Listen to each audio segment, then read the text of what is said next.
ओमज्ञानतिमिरान्धस्य ज्ञानाञ्जनशलाकया चक्षुरुन्मीलितं येन तस्मै श्रीगुरवे नमः। नमो ॐ विष्णुपादाय कृष्णप्रेष्ठाय भूतले श्रीमते भक्तिविकासस्वामिनिति नामिने। नमो ॐ विष्णुपादाय कृष्णप्रेष्ठाय भूतले श्रीमते भक्तिवेदान्तस्वामिनिति नामिने। नमस्ते सारस्वते देवे गौरवाणी प्रचारिणे निर्विशेष शून्यवादि पाश्चात्य देशतारिणे। जय श्री कृष्ण चैतन्य प्रभु नित्यानंद श्री अद्वैत गदाधर श्रीवासादि गौर भक्तवृंद। हरे कृष्ण कृष्ण कृष्ण हरे हरे, हरे राम राम राम हरे हरे। हरे कृष्ण। ఈరోజు చాలా విశేషం, ఎందుకంటే ఈరోజు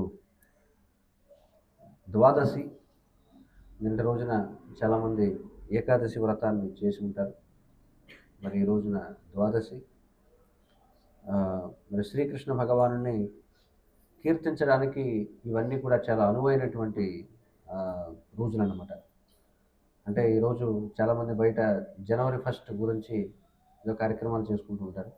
కానీ ఇక్కడ కార్యక్రమం ఏదైతే ఉందో ఇది ద్వాదశిని ఉద్దేశించి, పైగా ఇప్పుడు ఇది ధనుర్మాసం జరుగుతూ ఉంది. సూర్యుడు ధనస్సు రాశిలో ఉన్నాడు కాబట్టి చాలా పవిత్రమైనటువంటి కాలం ఇది.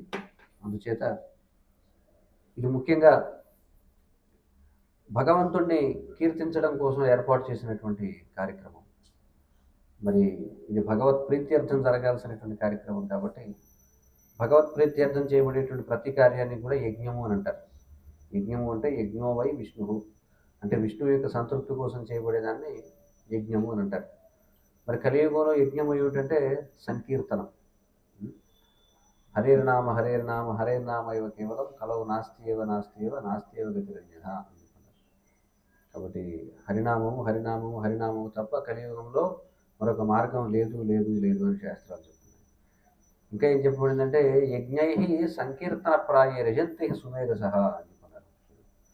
మరి సుమేధసులైనటువంటి వాళ్ళు సంకీర్తన యజ్ఞం ద్వారా భగవంతుని అర్చిస్తారు అని శాస్త్రాలు చెప్తున్నాయి.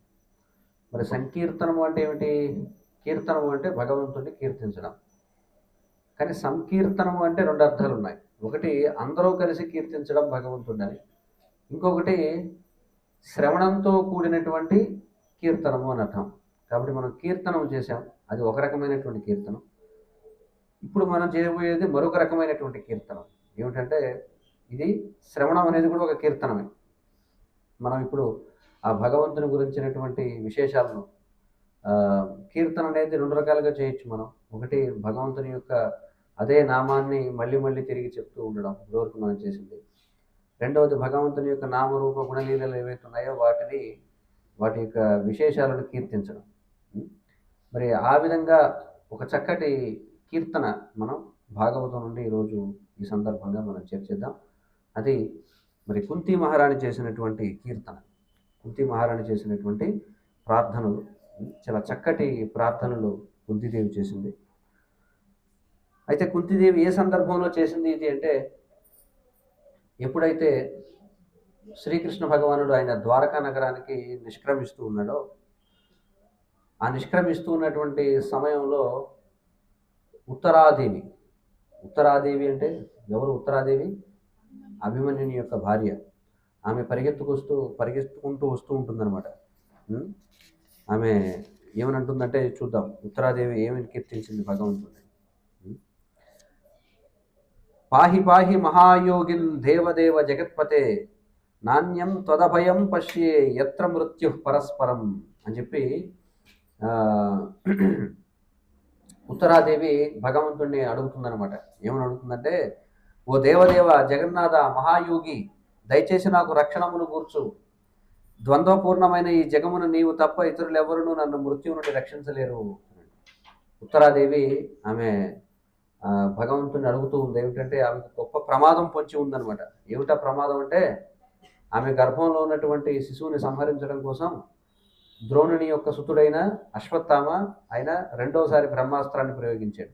ముందు తన తండ్రిపై ప్రయోగించాడు, అంటే అర్జునుడిపై.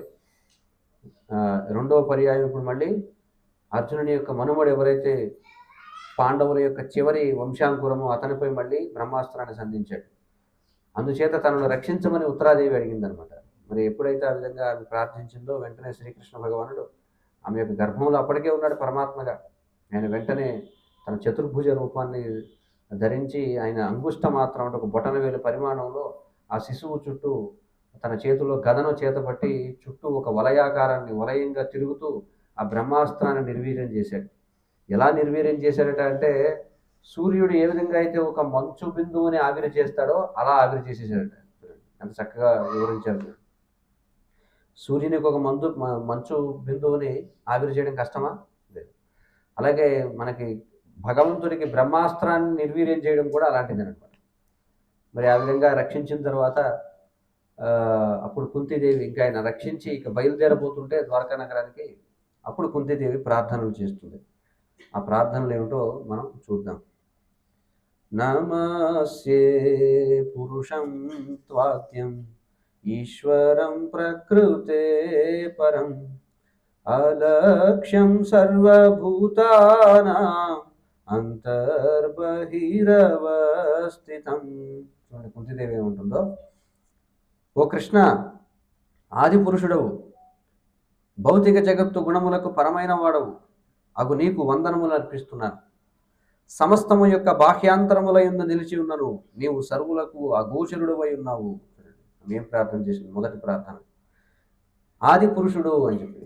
ఈ ప్రపంచంలో మనం అనేకమైనటువంటి పురుష అంటే అర్థం ఏమిటంటే సాధారణంగా మగవాళ్ళు అని అనుకుంటాం, కానీ ఇక్కడ పురుష అంటే అర్థం భోగించేవాడు అని అర్థం. ఆ విధంగా ఈ జగత్తులో ఉన్నటువంటి ప్రతి జీవి కూడా భోగించడానికే ప్రయత్నం చేస్తుంది. స్త్రీ దేహంలో ఉన్న పురుషుడి దేహంలో ఉన్న 84 లక్షల దేహాల్లో ఏ దేహంలో ఉన్నప్పటికీ ఇప్పుడు ఆ విధంగా చూస్తే అందరూ పురుషులే. కొంతమంది స్త్రీ దేహాల్లో కొంతమంది పురుష దేహాల్లో ఉన్న ప్రతి ఒక్కరు ఇంద్రియ భోగాన్ని కోరుకుంటున్నారు కాబట్టి అందరూ కూడా పురుషులే. కానీ ఆది పురుషులు కాదు. ఎందుకంటే ఈ పురుషులందరికీ కూడా ఆది పురుషుడు ఎవరు అంటే శ్రీకృష్ణ భగవానుడు. ఇంకేముంటుంది, భౌతిక జగత్తు గుణములకు పరమైన వాడు. ఆయన ఈ భౌతిక ప్రపంచాన్ని తయారు చేశాడు, కానీ దాని ప్రభావానికి గురికాడు. ఆయన మనందరిలోనూ ఉన్నాడు పరమాత్మగా. మనం ఈ శరీరంలో దుఃఖాన్ని అనుభవిస్తాం ఈ లోకంలో, కానీ భగవంతుడు కూడా మనతో పాటు ఉన్నప్పటికీ ఆయన మాత్రం ఈ భౌతిక ప్రకృతి త్రిగుణాల చేత ఆయన ప్రభావితుడు కాడు. మరి అలాంటి నీకు వందనములు చేస్తున్నాను అన్నది కుంతీదేవి. ఇంకేముంటుంది, సమస్తము యొక్క బాహ్యాంతరముల యందు నిలిచి ఉన్నాను. చూడండి, ప్రతిదానికి బయట నువ్వే ఉన్నావు, లోపల ఉన్నావు అంటుంది. భగవంతుడు ప్రతిదానికి బయట ఉన్నాడట, లోపల ఉన్నాడట. బయట ఎలా ఉన్నాడు అంటే మనం చూసేటువంటి ఏదైతే వ్యక్తావ్యక్త జగత్తు ఏదైతే ఉందో అదంతా కూడా భగవంతుని యొక్క శక్తి విస్తరణ. భగవంతుని యొక్క భౌతిక శక్తి మనం చూసేదంతా పాంచభౌతికమైనటువంటిది, లేదా 3 సూక్ష్మ పదార్థాలతో కూడిన ఈ మొత్తం జగత్తంతా కూడా స్థావర జంగమములతో కూడి వ్యక్తము అవ్యక్తముగా ఉన్న జగత్తంతా కూడా ఆ భగవంతుని యొక్క బాహ్య శక్తి. అందుచేత ఆయన అన్నిటికీ బయట ఆయనే ఉన్నాడు. ఇక ప్రతిదానికి లోపల ఉన్నాడు. ఎలాగా? జీవులందరి హృదయాల్లో పరమాత్మగా ఉన్నాడు. ప్రతి పరమాణువు లోపల కూడా ఆయన కేంద్రకముగా ఉన్నాడు. అండాంతరస్థ పరమాణుచయాంతరస్థం గోవిందమాది పురుషం తమహం భజామి. ప్రతి పరమాణువు అంటే అత్యంత సూక్ష్మమైనటువంటి పదార్థాన్ని పరమాణువు అని చెప్పంటారు. ఆ పరమాణువు లోపల పరమాత్మగా ఉన్నాడు, అలాగే మన యొక్క హృదయంలో పరమాత్మగా కూడా ఉన్నాడు. ఆ విధంగా ఉండి అన్నిటికీ బయట ఆయనే ఉన్నాడు, అన్నిటికీ లోపల ఆయనే ఉన్నాడు, కానీ ఎవరికి కనిపించడట. చూడండి, కుంతిదేవి ఉంటుంది, అవునా కదా? ఎంతమంది కనిపిస్తున్నాడు కృష్ణుడు? ఉన్నదంతా ఆయన శక్తే, బయట లోపల కూడా ఆయనే ఉన్నాడు, కానీ ఎవరికి కనిపించడం. తర్వాత ఏముంటుంది, మాయాజవనికాచన్నం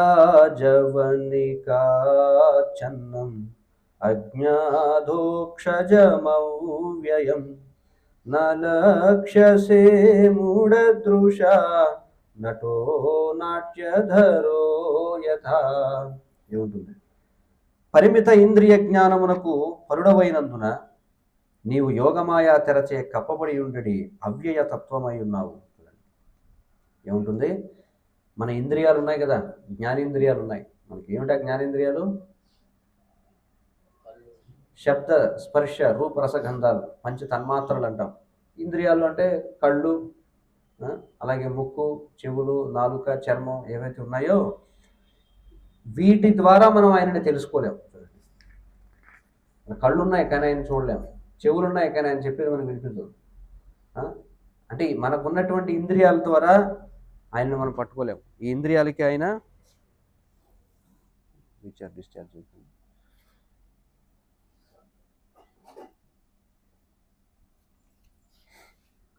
ప్లస్ అయిపోయిందా లేదా అయిపోయిందా బ్యాటరీ?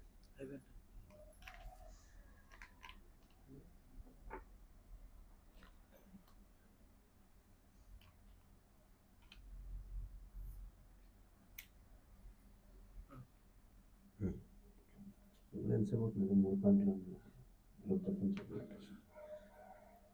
సరే. తర్వాత ఏమేమి చూడండి, పరిమిత ఇంద్రియ జ్ఞానమునకు పరుడవైనందున. చూడండి, మన ఇంద్రియ జ్ఞానానికి అతీతమైనటువంటి వాడు, మనం తెలుసుకోలేము. నీవు యోగమాయా తెరచే కప్పబడి ఉండడి అవ్యయతత్వమై ఉన్నావు. చూడండి, లోపల ఇప్పుడు తలుపులు వేసున్నాయి, కర్టెన్ వేసుంది అనుకోండి, అవతల ఉన్న వ్యక్తి మనకు కనిపిస్తాడా? కనిపించడు. అలాగే భగవంతుడు కూడా యోగమాయ అనేటువంటి తెర చేత కప్పబడి ఉన్నాడట. ఎందుకంటే గది లోపల మాత్రమే ఉన్నవాడు అనుకోండి, తలుపు వేసో లేకపోతే తెర వేసో మనం ఆయన దాచిపెట్టచ్చు. కానీ ఇక్కడ విశేషం ఏమిటి, అన్నిటికీ బయట ఉన్నాడు, లోపల ఉన్నాడు. అలాంటి వాడిని ఎలా కప్పుదాం మనం, చెప్పండి. అర్థమైందని నేను చెప్పింది. ఆ గదిలో ఉన్నాడు అనుకోండి, తలుపు దగ్గరికి వేస్తే కనిపించదు. కానీ అన్నిటికీ బయట ఉన్నాడు, లోపల ఉన్నాడు, కానీ ఆయన కనపడట్లేదంటే మరి ఆయన ఏది కప్పుతుంది కనపడకుండా? అదే ఇక్కడ కుంతీదేవి ఏముంటుందంటే, మాయాజమనికాచ్ఛన్నం, యోగమాయ అనేటువంటి తెరచేత నీవు కప్పబడి ఉన్నావు, అవ్యయతత్వమై ఉన్నావు. అంటే భగవంతుడు ఖర్చు అయిపోయేవాడు కాదనమాట. అంటే అయిపోయే పదార్థం కాదు భగవంతుడు, అంటే అవ్యయమైనటువంటి వాడు. వేషధారి అయిన నటుడు గుర్తింపబడని చందమున నీవు మూఢునకు గోచరింపకున్నావు. ఒక రంగస్థలంపై ఎవరైనా నాటకం వేస్తున్నారనుకోండి, ఆ నాటకం వేసుకున్నప్పుడు వాడికి ఏం చేస్తారు, వేషం వేస్తారు. ఆ వేషం వేసుకున్న అసలు వ్యక్తి ఎవరో మనం కనిపెట్టగలమా? కనిపెట్టలేము. అలాగే నటుడు ఎలాగైతే గుర్తింపబడడో అలాగే నువ్వు మూఢులకు కనిపించవు నువ్వు అని చెప్పుకుంటున్నాడు. అంటే అందరికి ముందు తిరుగుతున్నప్పటికీ, అందరికీ బయట లోపల ఉన్నప్పటికీ నువ్వు ఎవరికి కూడా కనిపించవు అని చెప్పుకుంటున్నాడు. తర్వాత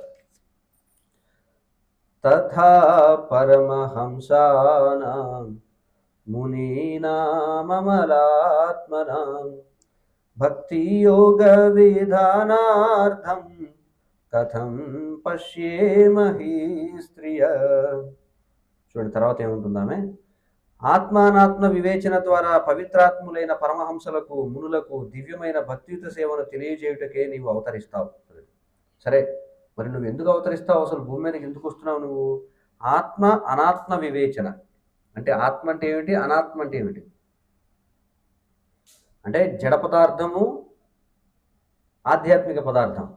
అంటే ఆత్మ మరియు శరీరం, ఈ రెండింటి మధ్య తేడా చూడడం ద్వారా ఎవరైతే పవిత్రులైనటువంటి వాళ్ళు ఉంటారో, అంటే ఆధ్యాత్మిక జీవనాన్ని గడపడం వల్ల, ఆధ్యాత్మిక జ్ఞానాన్ని పెంపొందించుకోవడం వల్ల ఎవరైతే పవిత్రాత్ములైనటువంటి పరమహంసలకి, మునులకు దివ్యమైన భక్తియుత సేవను తెలియజేయడానికి నీవు అవతరిస్తావు. నువ్వు వచ్చే దానికోసం. పరమహంసలు అంటే ఎవరు అర్థం? హంస యొక్క విశేషం ఏమిటో తెలుసా? హంస ఏం చేస్తుంది? పాలు నీరు కలిపించామనుకోండి, ఏం చేస్తుంది అది?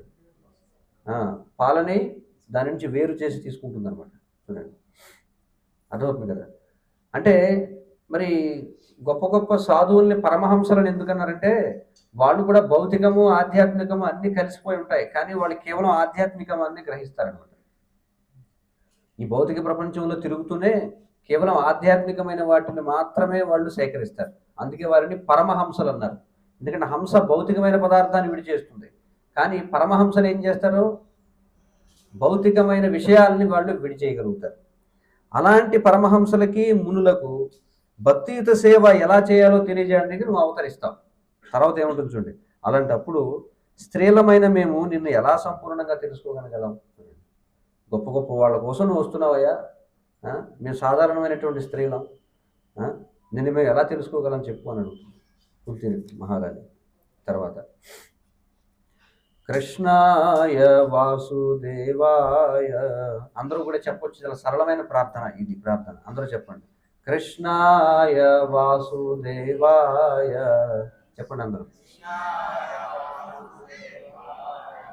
దేవకీ నందనాయ చ నందగోపకుమారాయ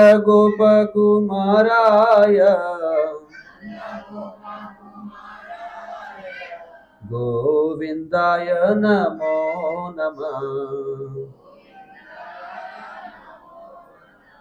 చాలా సరళమైన ప్రార్థన, అందరూ నేర్చుకోవచ్చు, గుర్తుంచుకోవచ్చు అనమాట. ఏముంటుంది చూడండి. కృష్ణాయ వాసుదేవాయ, చూడండి ఏముంటుందో. అంటే కృష్ణ నువ్వు ఎవరివి? వాసుదేవాయ అంటే వసుదేవుని యొక్క పుత్రుడవు, వసుదేవునకు తనయుడైన వాడును. తర్వాత దేవకీ నందనాయచ, నందనము అంటే ఆనందము అని, దేవకీ నందనాయచ అంటే దేవకీ దేవికి ఆనందకారకుడైనటువంటి వాడును. నందగోపకుమారాయ, చూడండి బృందావనములోని నందాది వ్రజవాసులకు బాలుడైన వాడును. చూడండి వాళ్ళందరూ కూడా కృష్ణుడిని, ఆ ఊర్లో ఉన్న వాళ్ళందరూ కూడా తమ పిల్లవాడిగానే చూసేవారు. గోవిందాయ, గోవిందాయ అంటే ఏమిటి? గోవులను ఇంద్రియములను రంజింపజేసేవాడును ఒక భగవానునకు నేను గౌరవపూర్వక వందనములను అర్పించుతున్నాను. చూడండి చక్కటి కీర్తన. ఇవన్నీ కూడా మనం చక్కగా నేర్పించాలి పిల్లలకి, మనం కూడా నేర్చుకోవాలి. ఆ విధంగా ఆమె కీర్తిస్తుంది అనమాట. తర్వాత మరొక శ్లోకం, ఇది కూడా అందరూ చెప్పొచ్చు నాతో పాటుగా. నమ పంకజనాభాయ నమ పంకజమాలినే నమ పంకజనేత్రాయ నమస్తే పంకజాంగ్రయే. చూడండి తర్వాత ఏమని ప్రార్థిస్తుంది? హే ప్రభు పద్మనాభుడవు. చూడండి పంకజనాభాయ అంటే భగవంతుని యొక్క నాభి ఏదైతే ఉందో అది పంకజముతో పోల్చబడుతుంది. పంకజము అంటే పద్మము, పంక అంటే బంక, తెలుగులో బంక బంక అంటాం కదంటే బురద, బురద నుంచి పుట్టేది కాబట్టి దాన్ని ఏమన్నారు? పంకజము అన్నారు.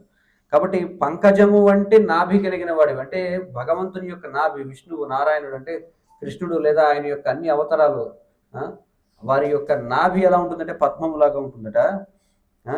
నమః పంకజమాలినే, చూడండి సదా పద్మమాలచే అలంకృతినిగా నుండేవాడు. చూడండి భగవంతునికి మెడలో ఎప్పుడు ఏముంటుంది? పంకజమాల ఉంటుంది. నమః పంకజ నేత్రాయ, చూడండి పద్మముల వంటి చల్లని చూట్కులు గలవాడవు. పద్మములు ఎలా ఉంటాయంటే అవి చల్లగా ఉంటాయన్నమాట. చూడండి ఎందుకంటే చంద్రుని కిరణాలపై ఆధారపడతాయి కాబట్టి అవి చల్లగా ఉంటాయి పద్మములు. పద్మముల వంటి చల్లని చూపులు కలవాడవు. నమస్తే పంకజాంగ్రయే, పద్మచిహ్నితములకు పాదములు గలవాడవు అగు నీకు హృదయపూర్వక వందనములను అర్పించుచున్నాను అని చెప్పుకుంటుంది. ఏమన్నది?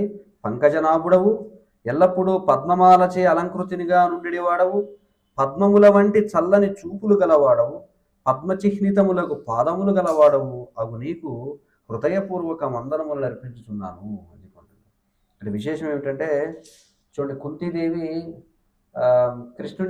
కృష్ణునితో వాత్సల్య భావాన్ని కలిగి ఉందన్నమాట. అంటే కృష్ణుడు ఏమవుతాడు? కుంతీదేవికి మేనలుడు అవుతాడు. అంటే కృష్ణుడికి ఆమె మేనత్త అవుతుంది. మేనత్త అంటే తండ్రి తల్లి ఆ యొక్క బంధుత్వం కదా, వాత్సల్యం. మరి ఎవరైనా మనకంటే పెద్దవాళ్ళు వచ్చి మన కాళ్ళు పట్టుకున్నారనుకోండి, అది బాగుంటుందా? అది ఎవరికైతే ఆ విధంగా చేస్తున్నామో వాళ్ళని ఇబ్బంది పెట్టిన వాళ్ళు అవుతాం అనమాట. పెద్దవాళ్ళు వెళ్ళి చిన్నవాళ్ళని పట్టుకుంటే.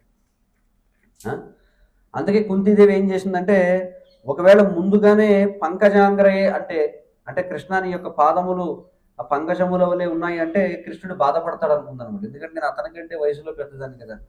సాధారణంగా మనం భగవంతుని యొక్క ఆలయానికి మనం వెళ్ళినప్పుడు మనం భగవంతుని ఎలా దర్శించాలి అంటే ఆయన యొక్క పాదములు ముందుగా దర్శించాలి. ముందు ఆయన యొక్క పాదములు దర్శించి తర్వాత మనం పైకి ఆయన యొక్క రూపాన్ని చూసి తర్వాత చివరిగా ఆయన యొక్క ముఖారవిందాన్ని దర్శించాలి. కానీ ఇక్కడ కుంతీదేవి మరి కృష్ణునికి వయసులో పెద్దది కాబట్టి కృష్ణుడిని ఇబ్బంది పెట్టకూడదని ఆమె ముందు నాభి నుండి మొదలుపెట్టింది అనమాట. అందుకే ఏముందంటే నమః పంకజ నాభాయ అని చెప్పండి. అందుకే ముందు నాభిని కీర్తించింది, తర్వాత ఆయన మెడలో ఉన్న మాలను కీర్తించింది, తర్వాత ఆయన యొక్క నేత్రాలను కీర్తించింది, చివరిగా ఏం చేసింది, ఆయన యొక్క పాదాలని కీర్తించింది అనమాట. తర్వాత 23వ శ్లోకం. యథా హృషీకేశ కాలేన దేవకి కంసేన రుద్ధాతి చిరం సుచార్పిత విమోచితాహం చ సహాత్మజా విభో త్వయైవ నాథేన ముహుర్విపద్గణాత్. తర్వాత ఏముంటుంది కుంతిదేవి, ఓ హృషీకేశ. హృషీకేశ అంటే కృష్ణుడికి హృషీకేశ అనే ఒక పేరు ఉంది. హృషీకములు అంటే ఇంద్రియాలు అని. ఇంద్రియాలు అంటే ఏమిటి, మనం 5 జ్ఞానేంద్రియాలు, 5 కర్మేంద్రియాలు, మనసు, వాటిని నియంత్రించేటువంటి వాడ. ఓ దేవదేవ. దేవదేవ అంటే అర్థం ఏమిటి, ముక్కోటి దేవతలకి కూడా దేవుడైనటువంటి వాడు. ముక్కోటి దేవతలు ఉన్నారు. ఆ దేవతలందరికీ కూడా ఇప్పుడు అంతే కదా, మరి నిన్న అందరూ కూడా, నిన్న కాదు మొన్న అందరూ కూడా బయట వైకుంఠ ఏకాదశి జరుపుకున్నారు. ఎందుకని అంటే దేవతలందరూ ముక్కోటి ఏకాదశి అని కూడా అంటారు.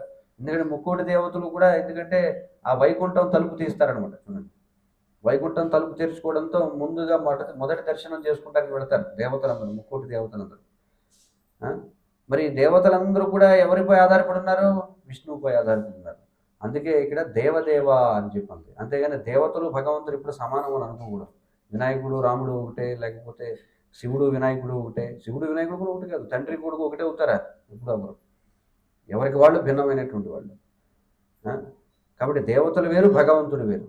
కాబట్టి ఆ దేవతలందరూ భగవంతుడిని ఆశ్రయించడం వలనే, అంటే నారాయణుడిని, కృష్ణుడిని, విష్ణువుని ఆశ్రయించడం వలనే తమకు అంత శక్తి వచ్చిందనమాట. కాబట్టి అందుకే ఇక్కడ ఏముంటుంది, ఓ దేవదేవ, క్రూరుడైన కంసునిచే చిరకాలము బంధింపబడి కష్టములకు గురి చేయబడిన నీ తల్లి దేవకీదేవిని నీవు విముక్తురాలను చేసితివి. కీర్తన కీర్తిస్తుంది. ఇక్కడ ఏముంటుంది, క్రూరుడైనటువంటి కంసుని చేత చిరకాలము, చాలా కాలం పాటు బంధించబడి కష్టాలకు గురి చేయబడింది నీ తల్లి. ఎవరు? దేవకీదేవి. ఆమెను నువ్వు ఏం చేశావు? విముక్తురాలని చేశావు. అదేవిధముగా నన్ను, నా తనయులను పలు విపత్తుల నుండి రక్షించావు నువ్వు. నన్ను అంటే ఎవరిని? కుంతిదేవిని. తనయులంటే ఎవరు? పాండవులు.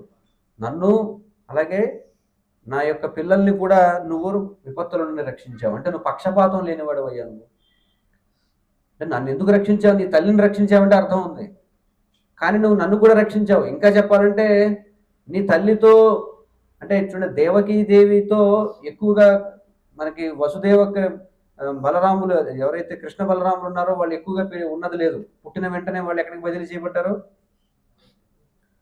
నందగోకులానికి బదిలీ చేయబడ్డారు. ఎక్కువగా దేవకి వసుదేవుల దగ్గర లేరు వాళ్ళు. బాల్యం అంతా, బాల్యలీలన్నీ కూడా నంద యశోదలు అనుభవించారనమాట. అర్థం కదా. తర్వాత వాళ్ళు పెద్దవాళ్ళు అయ్యాక మళ్ళీ అక్కడికి వెళ్ళారు. మరి నీ సొంత తల్లికి ఎంత అయితే నువ్వు గౌరవాన్ని ఇచ్చావో, అంతకంటే ఎక్కువ మనం చూస్తే తన మేనత్త అయినటువంటి కుంతి, అలాగే తన మేనభావులైనటువంటి పాండవులకి ఎక్కువ సమయం కేటాయించాడు. మీరు చూస్తే ఎక్కువ సమయం ఎక్కడున్నాడు ఆయన? వీళ్ళతో ఎన్ని లీలలు ఉన్నాయి మనం మహాభారతంలో చూస్తే. కాబట్టి ఎందుకు ఇలా అంటుందంటే, ఏదో నీ తల్లి వేరు నేను వేరు అని అనుకోలే. నువ్వు నీ తల్లిని ఏ విధంగా అయితే నువ్వు రక్షించావు, అలాగే నన్ను, నా పిల్లల్ని కూడా నువ్వు రక్షించావు అని కీర్తిస్తుంది. తర్వాత విశాన్ మహాగ్నే పురుషాదర్శన అసత్సభాయా వనవాస కృచ్రత మృధేనేక మహారథాస్త్రతో ద్రౌణ్యస్త్రతశ్చాస్మ హరేభిరక్షితా. తర్వాత అంటుంది, ఓ కృష్ణ, విషాహారము నుండి, మహాగ్ని నుండి, నరమాంస పక్షకుల నుండి, దుష్ట సభాగృహము నుండి, అరణ్యవాసపు క్లేశముల నుండి, పలువురు మహారథులు పాల్గొనిన కురుక్షేత్రము నుండి మమ్ము రక్షించితివి. అదే విధముగా ఇప్పుడు అశ్వత్థామ ప్రయోగించిన బ్రహ్మాస్త్రము నుండి మమ్ము కాపాడితివి. ఏముంటుంది? విషాహారము నుండి. చూడండి, విషాహారం పెట్టారు ఒకసారి. ఎవరు? కౌరవులు. ఎవరిని చంపడానికి? ముఖ్యంగా భీముడిని చంపడం కోసం అని చెప్పి విషాహారం పెట్టారు. చూడండి, దాని నుండి రక్షించావు నువ్వు. ఇంకా మహాగ్ని నుండి రక్షించావు. మహాగ్ని అంటే ఎప్పుడు? లాక్షాదుల గృహదగ్ధం అయిపోయింది కదా. వాళ్ళని తీసుకెళ్ళి ఏం చేశారు? మీకు చక్కగా మీరు వినోదంగా ఉండండి, అక్కడ చాలా బాగుంటుందని చెప్పి పంపారు. ఒక ఇంట్లో పెట్టి కాల్చేశారు. చూడండి, దాని నుంచి రక్షించావు. నరమాంస భక్షకుల నుండి రక్షించావు. నరమాంస భక్షకులు ఎవరు? హిడింబి. ఈ హిడింబాసురుడు ఎవరైతే ఉన్నారో చూడండి, వీళ్ళ అరణ్యంలో ఎక్కడ పడుకుంటే వాళ్ళు రాక్షసులు వచ్చారనమాట. అలాగే దుష్ట సభాగృహం నుండి రక్షించావు. చూడండి, దుష్ట సభాగృహం అంటే ఏమిటి? ఈ ఏదైతే మనకి జరిగిందో మనకు తెలిసింది కదా. ఈ ఈ ధృతరాష్ట్ర తనయులు ఎవరైతే ఉన్నారో వాళ్ళ బారి నుండి, అరణ్యవాసపు క్లేశముల నుండి. మరి అరణ్యవాసంలో ఉన్నప్పుడు ఎన్నో కష్టాలు వచ్చి ఆయనే రక్షించాడు. పలువురు మహారథులు పాల్గొనిన కురుక్షేత్రము నుండి మమ్మ రక్షించితివి. కురుక్షేత్రంలో మొత్తం 18 అక్షౌహిణుల సైన్యం పాల్గొంటే అందులో 7 అక్షౌహిణులే పాండవులు, 11 అక్షౌహిణులు ఎవరు? కౌరవులు. మరి కౌరవుల పక్షాన్ని ఎలాంటి వారు ఉన్నారు మనం చూస్తే? భీష్ముడు, ద్రోణుడు, అశ్వత్థామ, అలాగే కర్ణుడు, చూడండి ఎలాంటి వాళ్ళంతా ఉన్నారు. అలాంటి వాళ్ళందరూ పెద్ద పెద్ద సొరచేపలు లాంటి వాళ్ళు అనమాట. వాళ్ళ ముందు అర్జునుడు లాంటి వాళ్ళు చిన్న పిల్ల చేపలు లాంటి వాళ్ళు. అలాంటి దాని నుండి మమ్మల్ని రక్షించావు. అదేవిధంగా ఇప్పుడు మళ్ళీ ఏం చేసావు? ద్రౌణ్యస్త్రతశ్చాస్మ హరేభిరక్షితా. ద్రౌణ్యుడు, ద్రౌణ్య అంటే ఎవరు? ద్రోణాచార్యుడి యొక్క పుత్రుడు అనమాట. ఎవరు? అశ్వత్థామ వేసినటువంటి బ్రహ్మాస్త్రము నుండి మళ్ళీ మమ్మల్ని రక్షించావయ్యా అనుకుంటున్నాను. విపద సంతుతా శశ్వత్తత్ర తత్ర జగద్గురో భవతో దర్శనం యత్స్యాద పునర్భవ దర్శనం. తర్వాత అంటుంది చూడండి, ఏముంటుందామే? మరల మరల నీ దర్శనము కలుగునట్లుగా ఆ విపత్తులన్నీను మరల మరల కలుగవలనని నేను కోరుకుంటున్నాను. చూడండి, కుంతిదేవి ఏముంటుంది? మళ్ళీ మళ్ళీ నీ దర్శనం కలిగేలా ఏవైతే కష్టాలు ఎదుర్కొన్నావో మళ్ళీ ఆ కష్టాలు కలగాలంటుంది. ఎందుకని? ఎందుకంటే కష్టం వచ్చిందనుకో నీ దర్శనం కలుగుతుంది. నీ దర్శనం కలిగిందంటే జన్మ మృత్యువుల దర్శనం మాకు ఇంకా కలగదు. ఎవరన్నా ప్రార్థిస్తారు అలాగా? ఇంకా కష్టాలు ఇవ్వండి, కష్టాలు ఇవ్వండి. అందరూ భగవంతుని ఎందుకు ప్రార్థించేదంటే కష్టాలు తీసేయమని. కష్టాలు వస్తే భగవంతుడు, ఆ కష్టాలు వస్తే నువ్వు ఉన్నావా అని అడుగుతారు చాలామంది.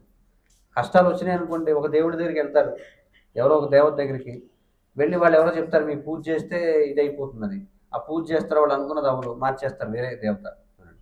ఇలా దేవతలందరినీ చూస్తారు, తర్వాత ఇంకొకళ్ళు ఎవరైనా ట్రై చేస్తారు, అది కూడా అవ్వలేదు అనుకోండి సాయిబాబాని పట్టుకుంటారు, అది కూడా అవ్వలేదు ఇంకో బాబాని పట్టుకుంటారు, అదే అవ్వలేదు, ఇంక మతం మారిపోదాం, శుభ్రంగా వెళ్ళిపోదాం, దేవుణ్ణి వేరే దేవుణ్ణి నమ్ముకుందాం. చూడండి, అది పరిస్థితి. కానీ కుంతిదేవి అలా అంటుందా? ఏముంటుంది?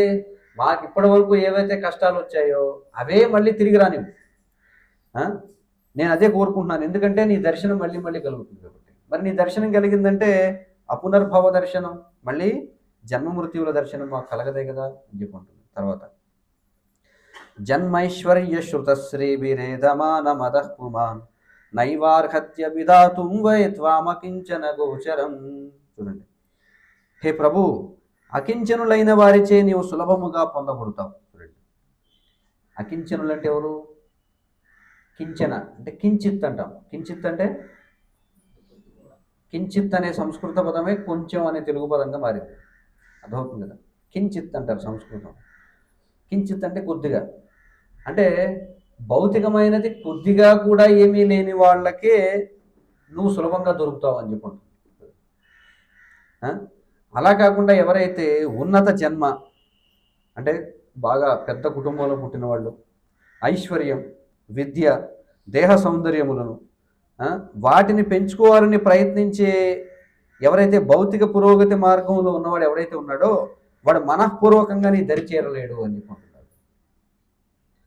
అంటే ఎవరికైతే మంచి ఉన్నత జన్మ ఉందో, బాగా డబ్బు ఉందో, బాగా తెలివితేటలు ఉన్నాయో, లేదా బాగా ఇంకేముంటుంది బాగా అందంగా ఉన్నారో వాళ్ళు నీ దగ్గరికి హృదయపూర్వకంగా రాలేరు అని చెప్పుకుంటారు. ఎందుకంటే వాళ్ళు ఏమనుకుంటారా, నా దగ్గర ఇది ఉంది కదా అనుకుంటారట. కానీ అసలు భౌతికమైనది ఏది కూడా కించిత్ ఎవరైతే లేదో వాళ్ళు చాలా సులభంగా నీ దగ్గరికి వచ్చేయగలరు. అలాంటి వాళ్ళకి నువ్వు చాలా సులభంగా దొరుకుతావు అని చెప్పుకుంటున్నాడు. తర్వాత ఈ శ్లోకం కూడా అందరూ చెప్పొచ్చు, చెప్పండి నాతో పాటుగా. నమో కించన విత్తాయ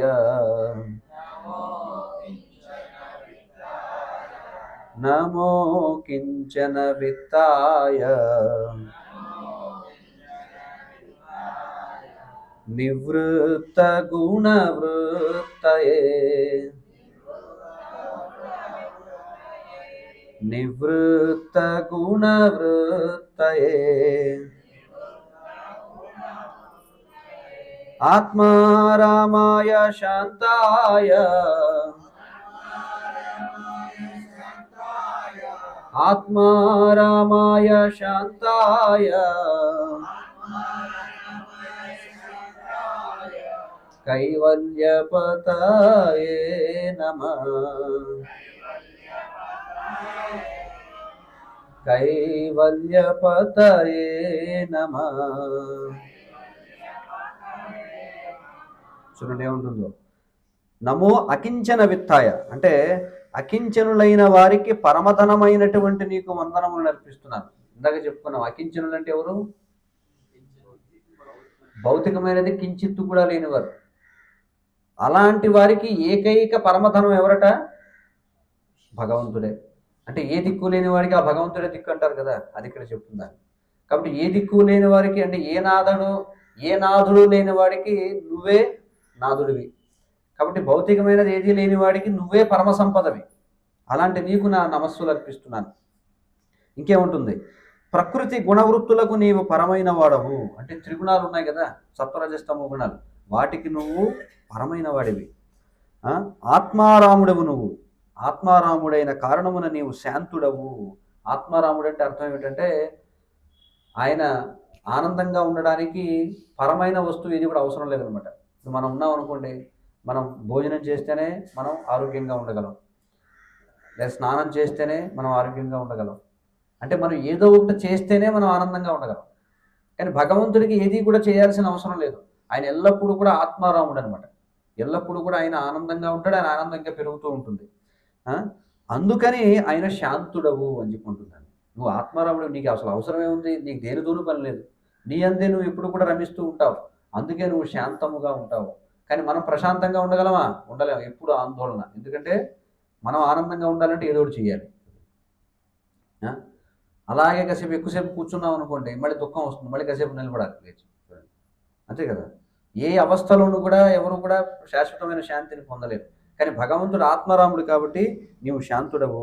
ఇంకా కైవల్యపతయే నమః. అద్వైతులకు ప్రభువై ఉన్నావు. ఎవరైతే నిరాకార బ్రహ్మంలో భగవంతుళ్ళు ఐక్యమైపోదాం అనుకునే వాళ్ళు ఎవరైతే ఉంటారో అలాంటి వాళ్ళందరికీ కూడా నాయకుడట ఆయన. అది ఇక్కడ చెప్తుంది అనమాట. తర్వాత 28వ శ్లోకం. మన్యే త్వాం కాలమీశానం అనాది నిధనం విభుం సమం చరంతం సర్వత్ర భూతానాం యన్మిథ కలి. చూడండి తర్వాత ఏముంటుంది. హే ప్రభు, నిన్ను నేను అనంతమైన కాలముగను, దివ్య నియామకునిగను, ఆద్యంతములు లేనివానిగను, సర్వవ్యాపిగను భావించుచున్నాను. చూడండి, కుంతిదేవి ఏమనుకుంటుందట, నీవే అనంతమైనటువంటి కాలానివి, నేను అదే చూస్తున్నాను, అనంతమైన కాలమైన వాడివి. భగవద్గీతలో కూడా కృష్ణుడు చెప్తున్నాడు, కాలోస్మి లోకక్షయ ప్రవృద్ధో అని చెప్పుకుంటున్నాడు. నేను కాలం రూపంలో లోకాన్ని నశింపజేసేది, మళ్ళీ వాటిని ఉద్ధరించేది కూడా నేనే అని చెప్పుకుంటున్నాడు. కాలం కలయతామహం అని చెప్పి మరొక చోటు ఉంటాడు. కాలం రూపంలో అన్నిటిని కూడా కలిపేస్తుంటాను నేనే, మొత్తం అంతా చేసేది నేనే అంటున్నాడు.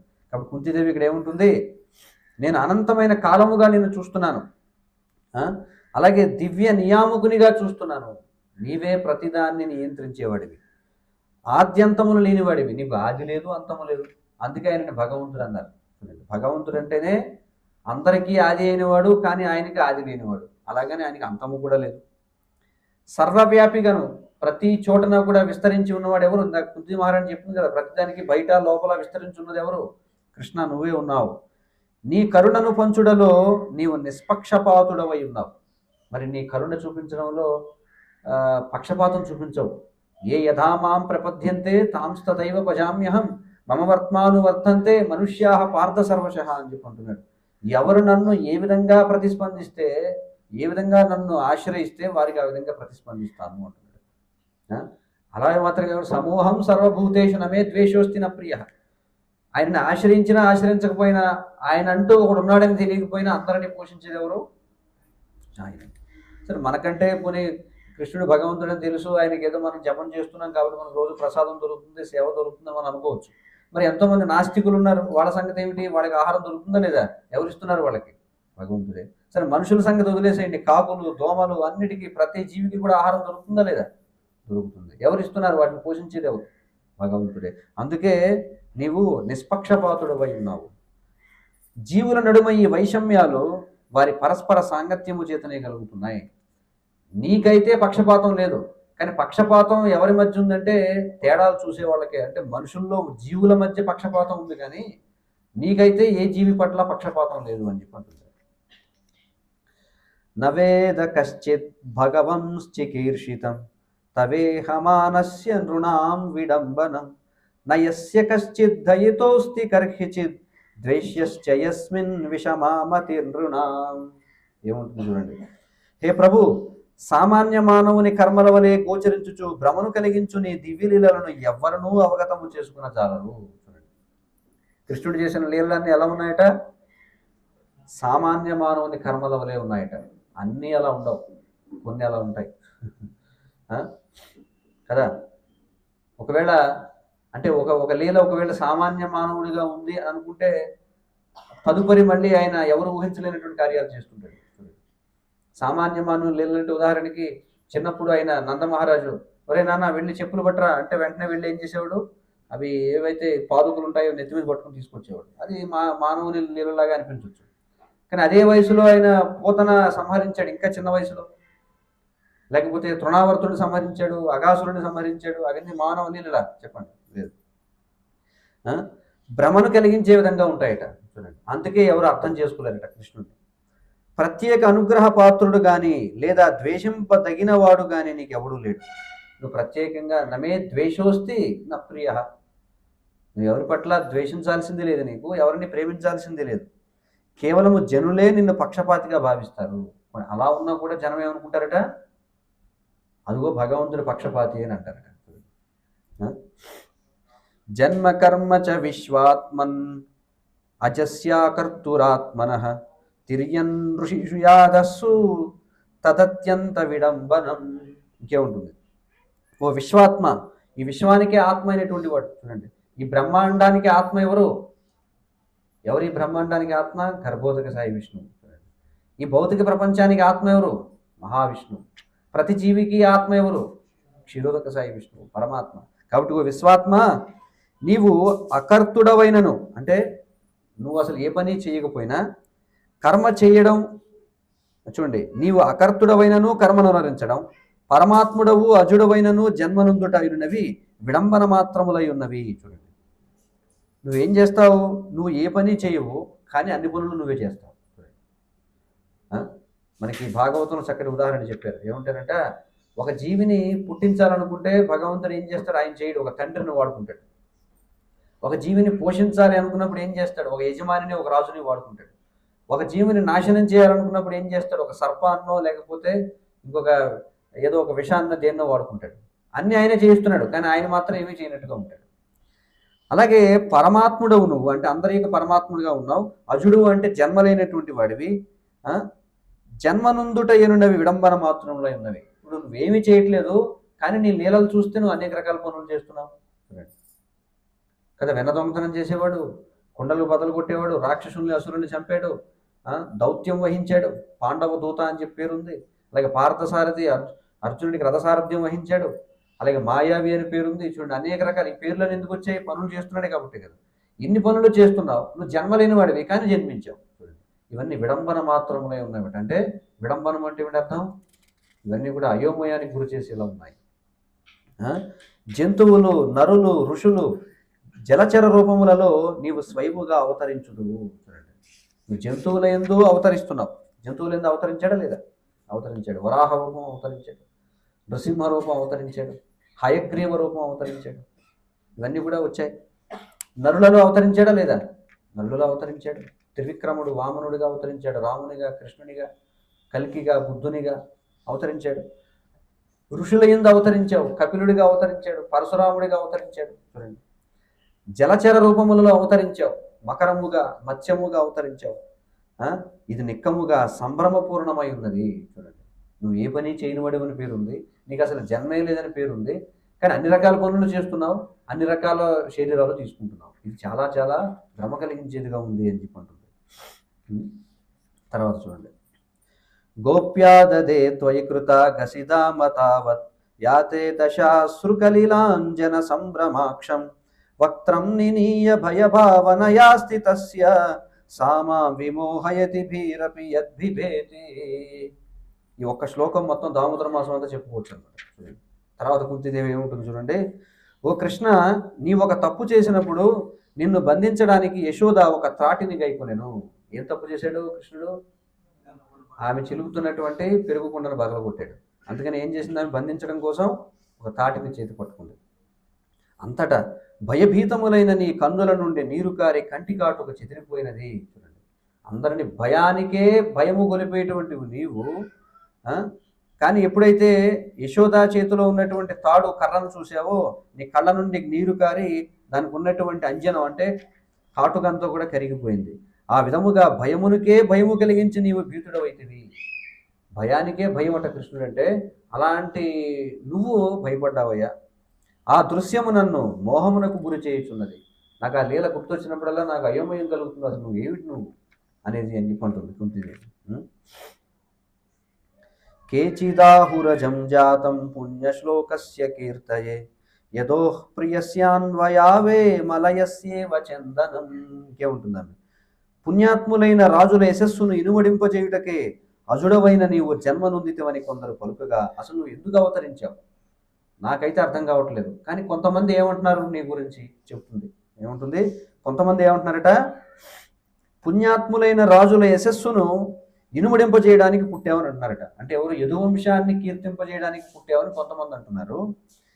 నీ ప్రియభక్తులలో ఒకడైన యదురాజునకు మొదమును కూర్చుటకే జన్మించిదవని ఇంకొందరు పలుకుదురు. చూడండి, అంటే ఆయన ఏం చేశాడు? ఆయన తన యొక్క తల్లి వైపు వంశాలకి తండ్రి వైపు వంశాలకి రెండు వంశాలకి కూడా ఆయన ఎంతో ఆనందాన్ని కలిగజేశాడు. కురువంశాన్ని వైభవపేతంగా చేశాడు, అన్ని రాజవంశాలని కీర్తింపజేశాడు ఆయన. అలాగే యదురాజునకు ఆనందాన్ని కూర్చడానికి నువ్వు వచ్చావని కొంతమంది అంటారు. మలయ పర్వతముల యందు చందన వృక్షము వలె నీవు ఆ భక్తుని వంశమున జన్మించితివి. ఇక్కడ ఏమన్నారు? మలయ పర్వతముల యందు చందన వృక్షం. మలయ పర్వతం అంటే మలయ ప్రాంతం అంటే మలేషియా అని చెప్పి అంటాం కదా. ఇప్పుడు మలేషియా, సింగపూర్, దాన్ని మలయ ప్రాంతము అంటారు. పూర్వం అక్కడ గంధపు చెట్లకి చాలా ప్రసిద్ధి. అలాగే మనకు కూడా మలబార్ కోస్ట్ అంటారు. మలబార్ కోస్ట్ అంటే ఈ కేరళ కర్ణాటక సరిహద్దుల్లో ఉన్న తీర ప్రాంతం. అది కూడా మనకు తెలుసు కదా, వాడి పైన గజ దొంగ వీరప్పన్, వాడు కూడా ఏం చేశాడు? గంధపు చెక్క స్మగ్లింగ్ చేసేవాడు అనమాట. చూడండి, కాబట్టి ఆ ప్రాంతాల్లో చందన వృక్షంలాగా నీవు ఆ భక్తుని వంశమున జన్మించిదివి. అంటే ఇక్కడ ఉపమానం ఏం చెప్తుందంటే, ఈ మలయ పర్వతాలు ఎందుకు ప్రసిద్ధి చెందాయి? చందనపు వృక్షం ఉండడం వల్ల. అవునా కదా? చందనపు వృక్షాలు లేకపోతే మలయ పర్వతం గురించి ఎవడని చెప్పుకుంటాడా? ఎన్నో పర్వతాలు ఉన్నాయి, ఎందుకని మలయ పర్వతం గురించి చెప్పుకోవాలి చెప్పండి? ఎందుకంటే చందన వృక్షం ఉంది కాబట్టి. అంతేగాని మలయ పర్వతాల్లో పుట్టింది కాబట్టి చందనానికి ఆ సువాసన రాలేదు.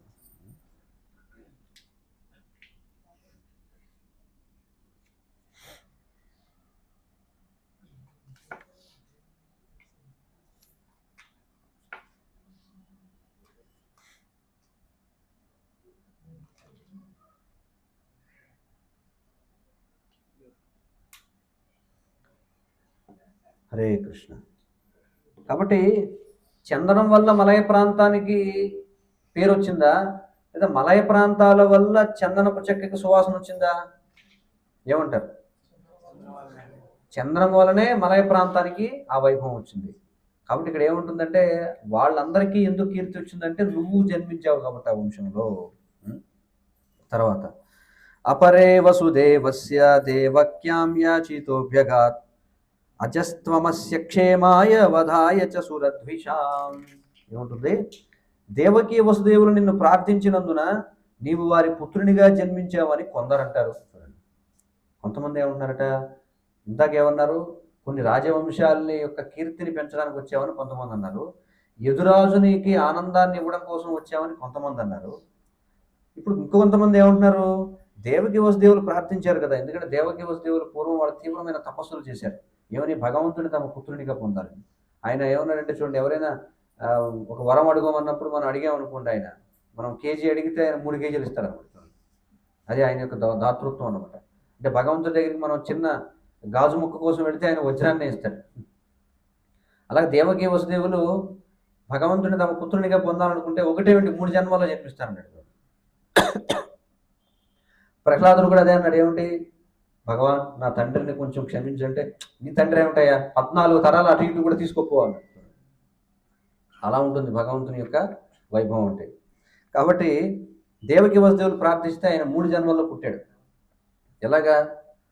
సుతప పృష్ణి గర్భులు, పృష్ణి సుతపలకు, అలాగే దితి కశ్యపులకు, అలాగే దేవకి వసుదేవులుగా 3 సార్లు ఆయన జన్మించాడు.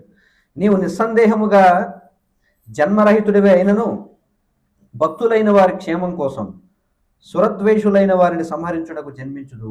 చూడండి, నీకు జన్మ లేదు, కానీ భక్తులైన వారిని, మళ్ళీ భగవద్గీతలో కృష్ణుడు ఏం చెప్పాడు? పరిత్రాణాయ సాధునాం వినాశాయ చ దుష్కృతాం ధర్మ సంస్థాపనార్థాయ సంభవామి యుగే యుగే. కాబట్టి నీకు జన్మ లేదు, కానీ ఈ కార్యాల కోసం వస్తావు. తర్వాత భారావతారణాయాన్యే భువో నావ ఇవో దదౌ సీధంత్యా భూరి భారేణ జాతో హ్యాత్మ భువార్ధితః. సముద్రమందలి అధిక భారము కలిగిన నౌకవలే జగత్తు గొప్ప భారముతో కలత చెందెను. అంతట నీ తనయుడైన బ్రహ్మదేవుడు నీ కొరకై ప్రార్థించగా అట్టి కష్టమును నివారించుటకు నీవు అవతరించిదివని మరికొందరు పలుకుదురు. చూడండి, మరికొంతమంది ఏమంటారట, కొంచెం సముద్రంలో ఒకసారి సరుకులు మోసుకెళ్లే నౌకలు ఉంటాయి, మీరు చూడొచ్చు. అవి ఏమవుతాయి? గొప్ప భారం వల్ల అటు ఇటు ఊగుతూ ఉంటాయి అన్నమాట. అలాగే భూమి కూడా తనపై ఉన్నటువంటి జీవుల యొక్క పాపముల యొక్క భారము చేత ఆమె కూడా అటు ఇటు వంగిపోయిందట. చూడండి, ఆమె యొక్క బాధను తీసివేయడం కోసం బ్రహ్మదేవుడు ఏం చేశాడు మనం చూడొచ్చు. మొట్టమొదట దశమస్కంధంలో ప్రారంభంలో ఈ భూభారం పెరిగిపోవడం చేత కలత చెందినటువంటి భూమాత గోవు రూపాన్ని తీసుకుని బ్రహ్మదేవుడి దగ్గరికి వెళ్ళి తన బాధలు చెప్పుకుంటుంది. అప్పుడు బ్రహ్మదేవుడు ఏం చేస్తాడు? గోరూపంలో ఉన్నటువంటి ఈ భూమాతను, సకల దేవతలను, అంటే శివుడిని, వీళ్ళందరినీ కూడా వెంట పెట్టుకుని ఆయన క్షీరసాగరం ఒడ్డుకు వెళ్ళి పురుష సూక్తాన్ని కీర్తిస్తే అప్పుడు బ్రహ్మదేవుని యొక్క అంతర్హృదయం నుండి ఆయన విష్ణువు సమాధానం చెప్తాడు, నువ్వే కంగారు పడకు, నేను అవతరిస్తానని చెప్పి. ఆ మాట ఇక్కడ చెప్తుందనమాట. అలా కొంతమంది చెప్తారు. భవేస్మిన్ క్లిశ్యమానానాం అవిద్యా కామ కర్మభిః శ్రవణస్మరణార్హాణి కరిష్యన్నితి కేచన. భౌతిక క్లేశముల యందు దుఃఖితులై ఉన్న బద్ధజీవులకు అవకాశమునసగి వారు ముక్తి నొందినట్లుగా చేయుటకు శ్రవణము, స్మరణము, అర్చనాదులను కూడిన భక్తియుత సేవను ఉద్దీపితము చేయుటకే నీవు అవతరించితమని మరికొందరు పలుకుదురు. చూడండి, మరికొంతమంది ఏమన్నారట, కృష్ణుడు ఎందుకు అవతరించాడంటే భౌతిక క్లేశముల యందు దుఃఖితులై ఉన్న బద్ధజీవులకు. ఎవరండి ఆ బద్ధజీవులు? ఎవరాళ్ళు? ఎవరి గురించి చెప్తుంది ఇక్కడ? మనమేనా కదా? భౌతిక క్లేశములు ఏమిటివి? జన్మ, మృత్యువు, ముసలితనం, వ్యాధి, ఆధ్యాత్మిక, అధిదైవిక, అధిభౌతిక క్లేశములు. వీటి చేత దుఃఖితులై ఉన్న బద్ధజీవులకు అవకాశం ఇచ్చి వారు ముక్తి పొందేలా చేయడానికి శ్రవణము, స్మరణము, అర్చనాదులను కూడిన భక్తియుత సేవను ఉద్దీపితము చేయుటకే నీవు అవతరించితమని మరికొందరు పలుకుదురు. మరి భగవంతుడు కృష్ణుడు వచ్చి అవతరించి ఏవో పనులు చేశాడు కాబట్టే కదా మనం ఇప్పుడు శ్రవణం చేస్తున్నాం కూర్చొని. ఆయన అసలు రూపం లేకుండా నిరాకారుడు అనుకోండి, ఎంతసేపు కూర్చుంటాం మనం? ఎవరు కూర్చుంటారు? ఏముండదు, చెప్పుకోవడానికి ఏముంటుంది? ఏముండదు. మరి ఇవన్నీ విన్నాం, తర్వాత మళ్ళీ స్మరణం చేయగలుగుతున్నావా లేదా? చేస్తున్నాం. శ్రవణం చేస్తున్నాం, స్మరణం చేస్తున్నాం. అందుకే ఆయన మళ్ళీ ఇంటికి వెళ్ళి ఏం చేస్తాం? ఇప్పుడు మనం ఈరోజు కృష్ణుడి గురించి చెప్పుకున్నాం కదా, చాలా గొప్పవాడు అని చెప్పి పువ్వు లేకపోతే పండు ఏదో పెడతాం లేదా? కాబట్టి అర్చన చేస్తాం. కాబట్టి వీటితో కూడిన భక్తియుత సేవను ఉద్దీపితము చేయుటకే నువ్వు అవతరించావని మరికొంతమంది అంటారయ్యా అని చెప్పుకుంటుంది. తర్వాత శృణ్వంతి గాయంతి గృణంత్యభీక్ష్ణశః స్మరంతి నందంతి తవేహితం జనాః తయేవ పశ్యంత్యచిరేణ తావకం భవ ప్రవాహో పరమం పదాంబుజం. ఇంకేముంటుంది? ఓ కృష్ణ, నీ దివ్యకర్మలను నిరంతరము శ్రవణము చేస్తూ కీర్తిస్తూ పలికిడి వారులు లేదా ఇతరులు ఆ విధముగా కావించుట పట్ల ముదమునుందిడి వారులు జన్మ మృత్యు పరంపరను ఆపగలిగిన నీ పాదపద్మములను నిక్కముగా దర్శించగలరు. ఏముంటుందో? ఎవరైతే శ్రీకృష్ణుని యొక్క దివ్యకర్మలను నిరంతరము శ్రవణం చేస్తూ వింటూ కీర్తిస్తూ పలికిడివారు లేదా ఇతరులు, చూడండి ఎంత ఆయన వత్సలత, చూడండి ఆయన ఏమంటున్నాడు, ఇలా ఎవరైతే నేరుగా ఆయన గురించి శ్రవణం చేస్తూ కీర్తిస్తూ పలికేవారు ఎవరైతే ఉంటారో, లేదా ఆ విధంగా చేస్తూ ఉన్న వాళ్ళని చూసి ఆనందపడే వాళ్ళు ఎవరైతే ఉంటారో, చూసారు ఇక్కడ ఏమంటున్నాడు, నేరుగా విధంగా చేసేవాళ్ళు అలా ఎవరైనా చేస్తూ ఉంటే వాళ్ళని చూసి అసూయ పడకుండా ఆనందపడేవాడు ఉన్నారు చూసారా, వాళ్ళ యొక్క జన్మ మృత్యు పరంపరని ఆపగలవట కృష్ణుని యొక్క పాదపద్మాలు. కాబట్టి ఆ విధంగా ఆనందించే వాళ్ళు ఎవరైతే ఉన్నారో జన్మ మృత్యు పరంపరను ఆపగలిగిన నీ పాదపద్మములను నిక్కముగా దర్శించగలరు. అలాంటి వాడు దర్శిస్తారు నేను పాదపద్మాలు అని చెప్పంటుంది. తర్వాత అప్యద్యనస్త్వం స్వకృతే హిత ప్రభో జిహాససి స్విత్సుహృద్ధోనుజీవినః ఏషాం న చాన్యద్భవతః పదాంబుజాత్ పరాయణం రాజసుయోజితాం హసాం.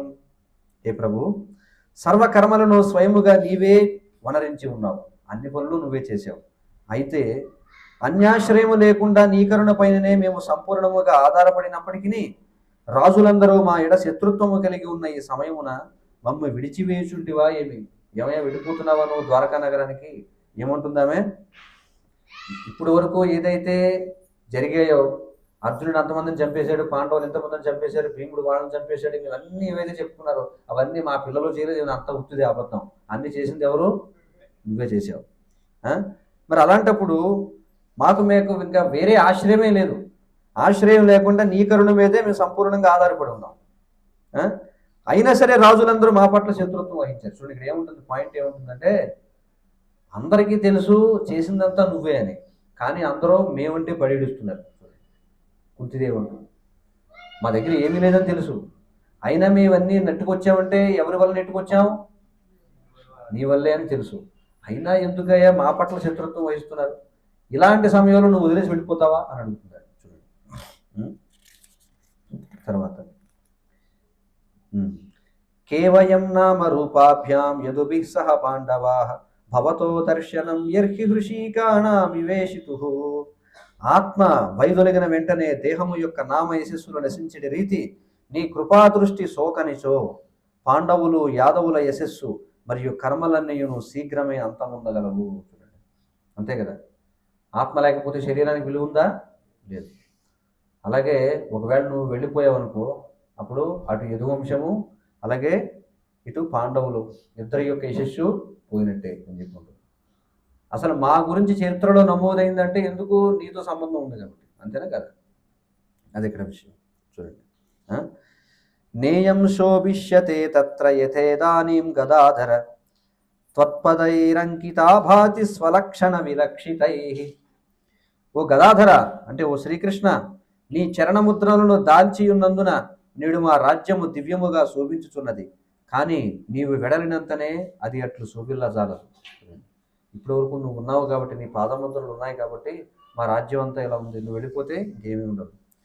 ఇమే జనపదా శ్రద్ధా సుపక్వౌషధి వీరుద వనాద్రినద్యుదన్వంతో హేధంతే తవ వీక్షితై. ఓషధులు ధాన్యము పుష్కలముగా లభించుట చేతను, వృక్షములు ఫలభరితములగుట చేతను, నదులు చక్కగా ప్రవహించుట చేతను, పర్వతములు ధాతుపూర్ణులగుట చేతను, సముద్రములు నిధిపూర్ణములై విరాజిల్లుట చేతను, నగరములు గ్రామములన్నీ సర్వవిధములా వృద్ధి చెంది ఉన్నవి. నీవు వాటిపై వీక్షణము సారించుటయే దీనికి అంతటికీ కారణము. తవ వీక్షితై అంటే మా రాజ్యంలో ఓషధులు చక్కగా దొరుకుతున్నాయంటే, ఓషధులు అంటే ఏమిటి? ఔషధాలు. ధాన్యం పుష్కలంగా లభిస్తుందంటే, వృక్షాలు చక్కగా పండ్లను ఇస్తున్నాయంటే, నదులు చక్కగా ప్రవహిస్తున్నాయంటే, పర్వతములు అనేక రకాల ఖనిజాలను ఇస్తున్నాయంటే, సముద్రాలలో నిధి ఉన్నట్లయితే, రత్నాకరములు అంటారు సముద్రాన్ని, ఎందుకంటే సముద్రపు గర్భములు అనేక రత్నాలు ఉంటాయి, ఆ విధంగా ఉంది అంటే, మా నగరాలు గ్రామాలు అన్ని విధాలుగా వృద్ధి చెంది ఉన్నాయంటే కేవలం నీ చూపే కారణం అనుకుంటుంది. నీ చూపు లేకపోతే అవన్నీ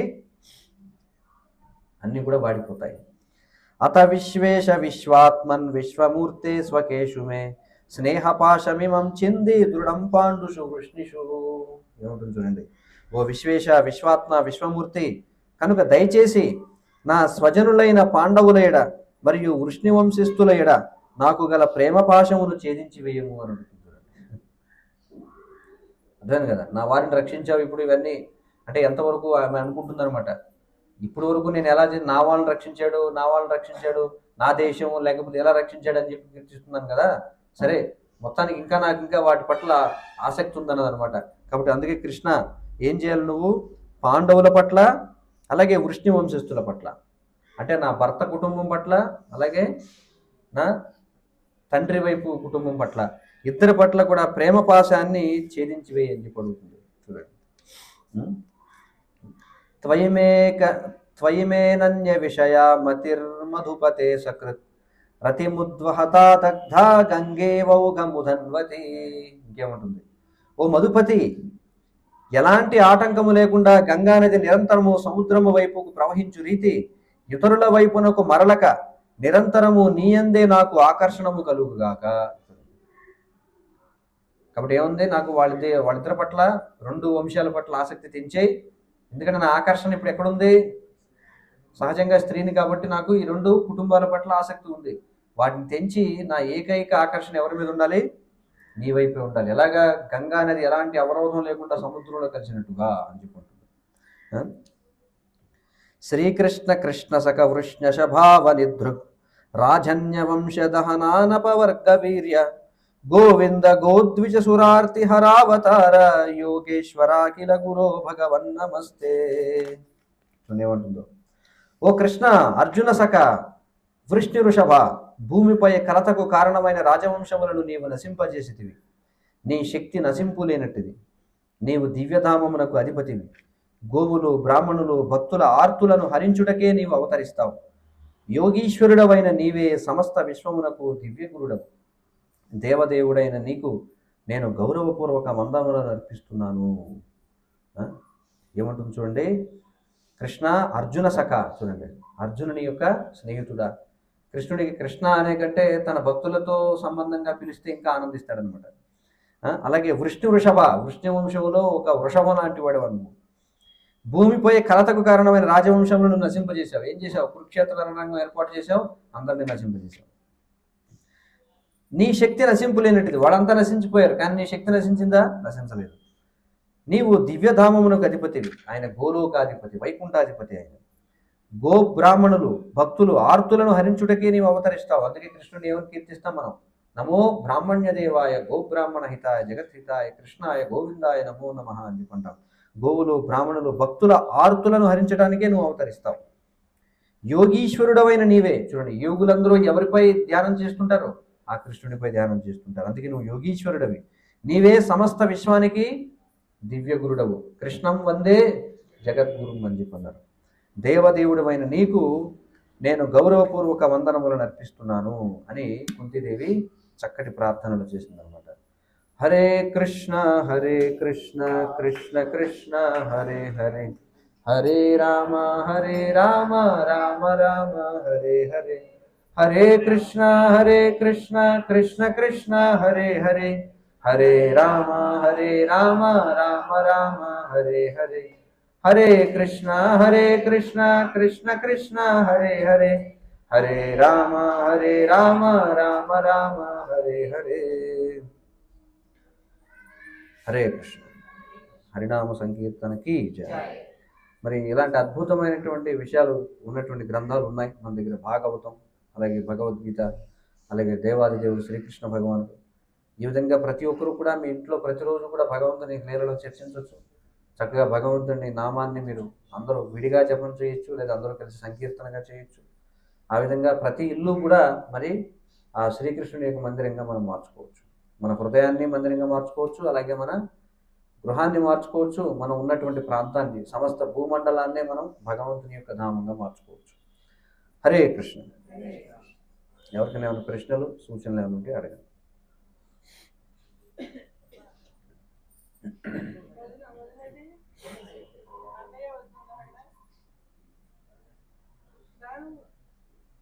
ఎవరికేం ప్రశ్నలు లేవా? సరే. హరే కృష్ణ.